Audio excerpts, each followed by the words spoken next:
Jadi sahabat begini, setelah sebelum cerita-cerita tentang masalah santet, kenapa sih saya kok baru sekarang ini saya datang-datangin dukun dan juga tarung-tarung dengan tentang masalah santet dengan dukun-dukun santet. Nanti saya akan cerita sedikit sahabat, akan cerita sedikit. Saya ada pengalaman pribadi dan ada dendam pribadi sama dukun-dukun santet, ada dendam pribadi. Jadi nanti saya akan cerita. Jadi sebelum cerita wis ngecaprak wis kita sholat nabi dulu lah, mumpung ini di markas besar Padepokan Anti Galau. Kain kiswah promosi. Allahumma sholli wa sallim wa barik alaihi wa ala alihi wa sahbihi. Salawat ya. Allahumma sholli ala Muhammad ya Rabbi sholli alaihi wasallim. Allahumma sholli ala Muhammad ya Rabbi sholli alaihi wasallim. Rabbi fanfa'na bibarakatihim wahdinal husna bihurmatihim. Rabbi fanfa'na bibarakatihim wahdinal husna bihurmatihim. Allahumma sholli ala Muhammad ya Rabbi sholli alaihi wasallim. Allahumma sholli ala Muhammad ya Rabbi sholli alaihi wasallim. Rabbi fanfa'na bibarakatihim wahdinal husna bihurmatihim. Rabbi fanfa'na bibarakatihim wahdinal husna bihurmatihim. Sholawat istighfar, perbaiki sholat sahabat. Bisa jangan caprak kus, setan belek, setan kepret pak kus caprak kus. Aduh, serak selara boyok kayak wong tua bilang dulu. Sahabat, salam semua buat sahabat sok baker wis sahabat sakrep. Jadi begini sahabat ceritanya, saya dulu ya ketika saya sudah mukim. Jadi sebenarnya saya itu pesantren dari umur 9 tahun. Pesantren itu dari umur 9 tahun. Waktu itu pesantren saya yang pertama di pesantren Kempek Cirebon. Saya terakhir itu di Benda Bumiayu Cerampok, dan 2004 itu saya selesai pesantren di situ. Dari mulai 93 2004 saya terus melanglang buana. Bapak saya adalah seorang praktisi juga, praktisi yang luar biasa dan praktisi yang terkenal dengan ilmu gaibnya. Bahkan abah saya, ayah saya juga adalah dulu pernah berguru di Abuya Bustomi Banten. Kenapa saya namanya Ujang Bustomi? Karena nama Bustomi itu adalah tafaulan di Abuya Bustomi Banten Cisantri. Jadi itulah sahabat, kenapa namanya Bustomi ya, Bustomi. Jadi abah saya itu adalah seorang praktisi, murid kesayangan daripada Abuya Bustomi Banten. Jadi saya pernah nanya ke abah saya, apa sih namanya Bustomi? Tafaulan, tabarukan katanya. Oh, mudah-mudahan saya berkah, saya mudah-mudahan keturunan ilmunya, keturunan solehnya, para guru-guru dan para masyayikh saya, amin. Jadi begini, ketika saya di pesantren, abah saya itu seorang praktisi yang terkenal lah di Cirebon, namanya itu Kiai Haji Lukman Hakim atau biasa dipanggil Haji Amak. Beliau adalah orang yang santun, bahkan kalau pagi juga sering nyunatin. Jadi beliau itu pindah hijrah ke Sinarancang, itu adalah uzlah dari Luwung dan pindah ke Sinarancang. Dan di Sinarancang itu adalah babak alas di sini yang tadinya minim sekali ilmu agama, bahkan masjid pun kurang bagus. Ketika abah saya ke sini semuanya lebih baik. Nah, sampai di situ bahkan para dunia hitam, para praktisi ilmu hitam itu kebakaran jenggot lah intinya. Ketika abah saya di sini menata dari kehidupan yang tidak baik menjadi lebih baik. Setelah itu abah saya tahun 2004 itu meninggal. Saya masih di pesantren Bumiayu, lagi menghafalkan Al-Quran baru 15 juz. Waktu itu saya kaget. Saya sebelum abah saya meninggal, seminggu kemudian saya menjenguk abah saya di rumah waktu dari pesantren. Abah saya ngomong ke saya sebentar lagi meninggal. Jadi kamu harus siap untuk meneruskan saya, kata abah saya. Saya kaget, meneruskan gimana? Jadi ketika abah saya sudah meninggal, saya langsung kaget karena saya dari pesantren langsung meneruskan perjuangan abah saya menemui tamu-tamu pasien-pasien semua. Jadi saya kaget deh. Waktu itu umur masih 22 tahun, bayangkan sahabat. Jadi saya masih plonga-plongo. Tapi saya dengan keyakinan saya ketika itu saya sempat down juga. Down, umur masih 22 tahun, harus terjun di dunia praktisi. Jadi saya down waktu itu sebulan, down keliling dari mulai Banyuwangi, Banten semua, dan terakhir di Kediri. Dan terakhir juga saya ketemu dengan guru saya lagi, yaitu Kiai Haji Ishaq Al-Hafiz, Allahumma yarham. Nah, beliau menasihatin saya, udah lanjutkan, teruskan perjuangan abah. Nah, waktu itu saya disemangatin oleh guru saya Kiai Ishaq Al-Hafiz. Jadi saya kembali lagi ke rumah dan saya meneruskan. Waktu itu belum saya mempunyai padepokan, saya masih rumah di bawah di sebelah masjid. Nah, sejak itu abah saya belum 40 hari sahabat, belum 40 hari saya kan menempati rumah abah saya. Itu ada seorang paranormal datang ke rumah saya. Waktu itu saya baru belum 40 hari lah meninggal abah saya.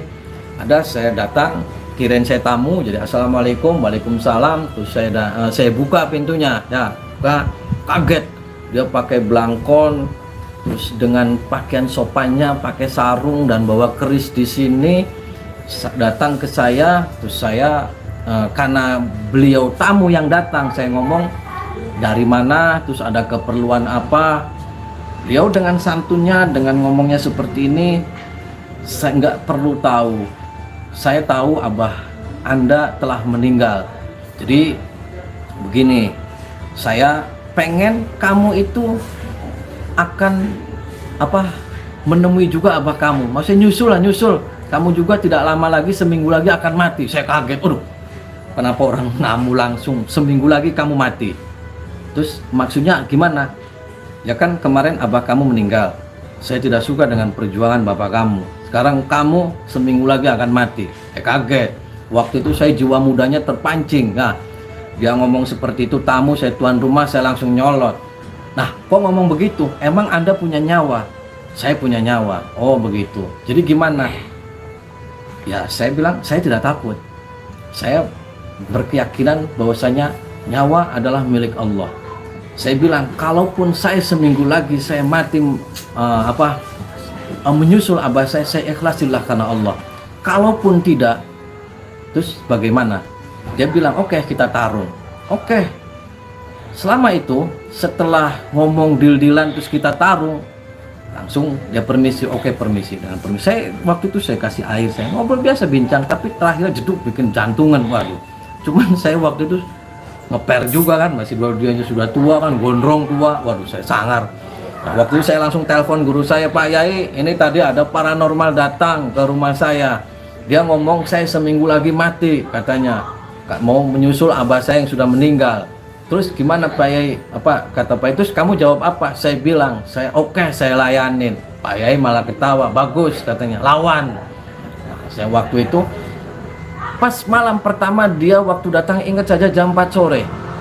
Pak Yai, saya bilang, kamu tunggu tuh nanti malam jam 1 malam tuh pasti akan datang di depan rumah. Saya kan waktu itu nggak percaya lah Pak Yai ngomong seperti itu. Tapi saya tungguin saja, saya tungguin di rumah, tungguin. Ternyata benar sahabat, jam 1 malam datang di rumah saya. Dia dengan gagahnya bawa tasbih, bawa menyan, bawa keris, terus di depan rumah saya, pas di depan dia bawa, langsung sila begini, head to head. Karena saya kalau di Facebook kan jarak berapa meter, itu paling ada saya kehalang kaca saja sama tembok. Saya intip, aduh ya sudah ada. Saya telepon Pak Yai, benar sudah ada, udah kamu wudhu, hajar lagi. Waktu itu dia begini. Saya langsung ambil air wudhu, saya sholat, saya hadapin lagi, menghadap ke sana. Saya serang lagi begini, serang.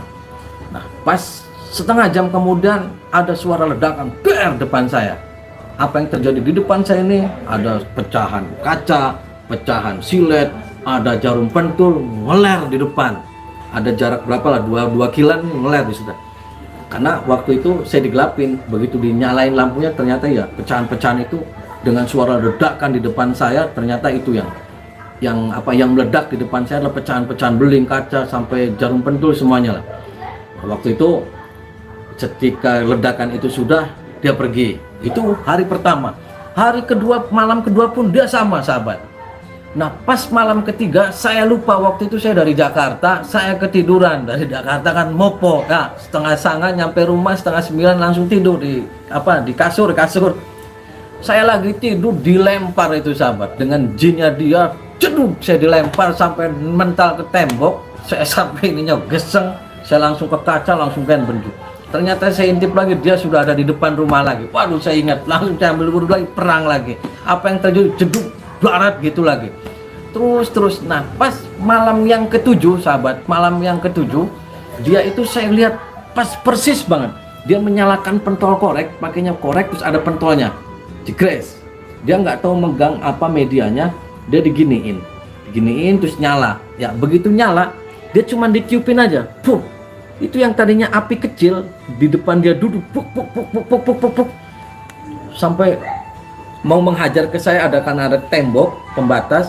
Begitu di tembok pembatas udah sebola gini, mundur lagi si api, tek, langsung naik ke atas genteng. Genteng, cus, ledakan, der.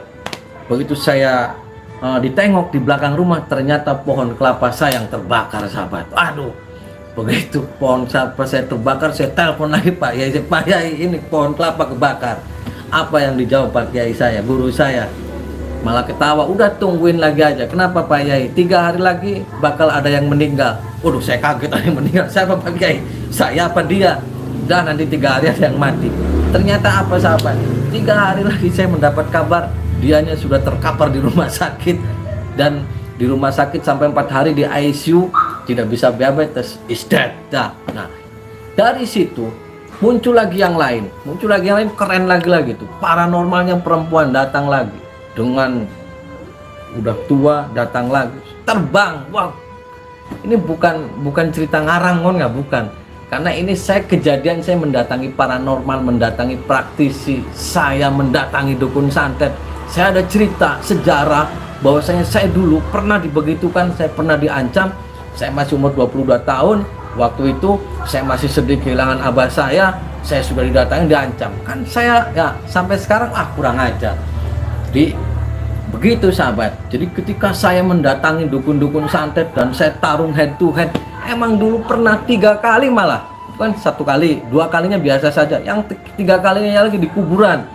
3 kali saya pernah. Dulu kan belum ada zaman YouTube, medsos yang lainnya. Kayaknya kalau di syuting live lagi itu keren itu. Jadi begitu, sahabat, saya mendatangi praktisi-praktisi seperti itu. Bukan karena saya adu kekuatan, karena saya banyak sekali orang-orang yang sakit, yang tidak tahu menau, ya dihajar pakai santet, ya mereka, saya yakin ketika orang menggunakan media-media santet adalah orang yang tidak gentleman lah. Kenapa sih mereka lewat belakang? Ya, kalau emang mereka merasa sakit hati atau mereka dibayar, langsung aja datang, berantem aja kan, duel enak. Kenapa kan kalau lewat belakang kayak itu kan kurang ajar. Media-media jin setan yang mereka utus untuk menyerang target. Jadi begitu. Dari 2004 sampai sekarang 2020. Saya bukan sekarang mengada-ada saya mencari mencari dukun santet, karena saya ada pengalaman ketika 2004 saya pernah head to head di depan, dan yang terakhir rumah saya pernah kebakaran juga. Itu adalah dikirim sesosok seperti Banaspati, sahabat.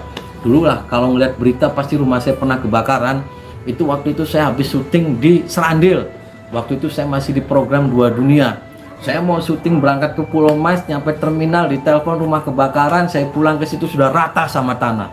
Itu ya kan saya itu dulu perangnya lebih sadis, rumah dibakar. Aduh, dukun santet keparat itu. Ya, saya sedihnya gimana, sampai saya nangis, sampai saya baju yang dipakai ini aja semua. Untung di rumah lagi tidak ada siapa-siapa, keluarga semua lagi tidak ada karena lagi berkabung, kakak saya lagi meninggal. Rumah wis lahap jeder. Secara logika 15 menit kebakaran harusnya ada asap pulang jeduk. Ya, tanya aja keluarga kan pada kaget semua itu pas malam Jumat Kliwon maneh. Jadi itu cerita unek-unek bela, unek-unek ya, unek-unek sama dukun santet nih, unek-unek. Jadi dari dulu saya sudah begitu, dan saya semua lagi target-target.